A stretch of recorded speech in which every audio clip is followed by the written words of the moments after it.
आखिरकार भारत के आगे झुक गया इमरान खान। भारत के तालिबान कार्ड के आगे इमरान खान ने मानी मोदी सरकार की बात। ताइवान के लिए चीन से भिड़ गया छोटा सा देश। आईएसआईएस ने भारत से लिया पंगा, बहुत जल्द होगा खात्मा। नमस्कार दोस्तों, प्लेनेट 4 पर आपका स्वागत है। वहीं दोस्तों, इन सभी खबरों के बारे में विस्तार से बताएंगे, इसलिए इस वीडियो को अंत तक जरूर देखते रहिएगा।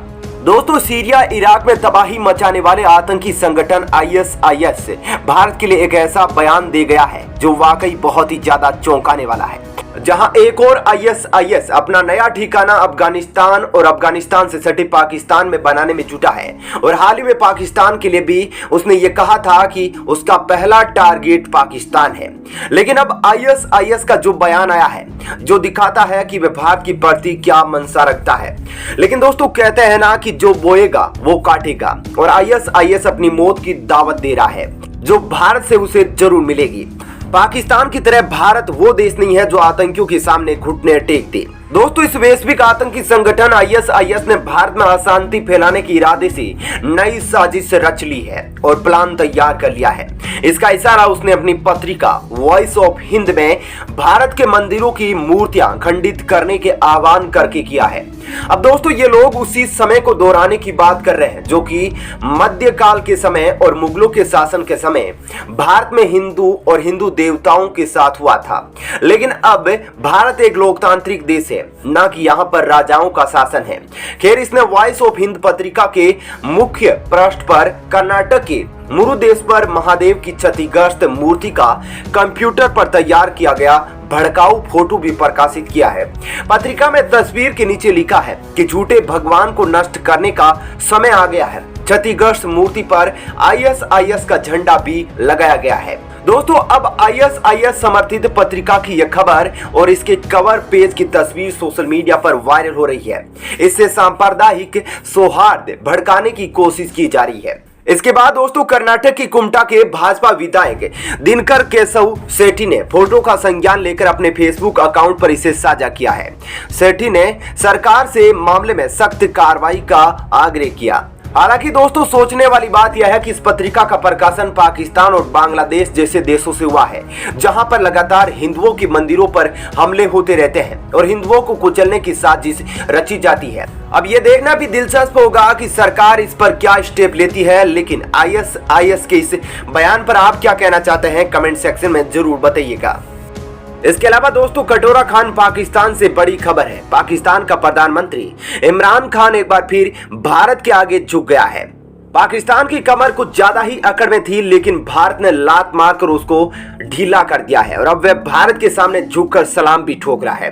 दरअसल दोस्तों, पाकिस्तान की इमरान खान सरकार ने भारत के गेहूं को अफगानिस्तान भेजने के लिए अपने रास्तों के उपयोग के लिए हरी झंडी दे दी, जिसके लिए काफी दिनों से भारत पाकिस्तान को कह रहा था।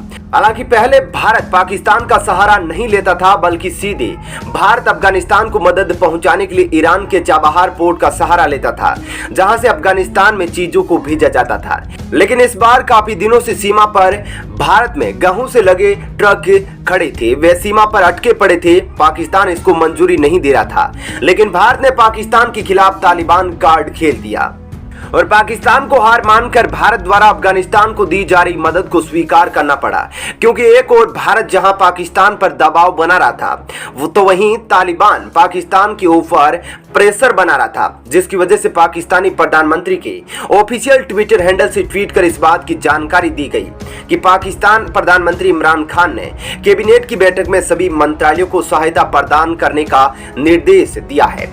बता दें कि भारत ने पिछले महीने अफगानिस्तान को मानवीय सहायता के रूप में 50,000 मैट्रिक टन गेहूं को भेजने की घोषणा की थी। इसके बाद भारत ने पाकिस्तान के रास्तों के जरिए गेहूं भेजने की अनुमति देने का अनुरोध किया था, जिसके बाद अब इमरान खान की सरकार ने भारत के अनुरोध को स्वीकार करते हुए अफगानिस्तान की पाकिस्तान के रास्ते गेहूं भेजने का अनुरोध स्वीकार किया है। इसके साथ साथ पीएम इमरान खान ने घोषणा की कि पाकिस्तान उन अफगान रोगियों की वापसी की सुविधा भी प्रदान करेगा जो इलाज के लिए भारत आए थे और वहीं फंस गए थे। इमरान खान ने अपने सभी मंत्रालयों को अफगानों को ज्यादा से ज्यादा सुविधा प्रदान करने का निर्देश दिया है। इमरान खान ने 5 बिलियन रुपए की मानवीय सहायता को तत्काल शिपमेंट करने का आदेश दिया है, जिसमें 50,000 मैट्रिक टन गेहूं, आपातकालीन चिकित्सा आपूर्ति समेत खाद्य वस्तुएं शामिल होगी। इमरान खान के साथ बैठक पाकिस्तानी विदेश मंत्री शाह महमूद कुरैशी, थल सेना प्रमुख जनरल कमर जावेद बाजवा समेत कई मंत्रियों और सैन्य अधिकारी शामिल हुए।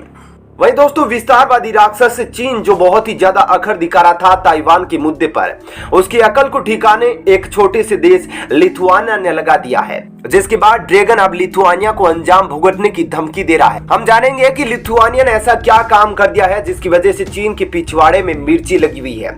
दरअसल लिथुआनिया ने ताइवान के साथ अपने राजनीतिक संबंध स्थापित किए और ताइवान को कहा कि आप हमारे देश के अंदर अपना राजनीतिक कार्यालय खोल सकते हैं।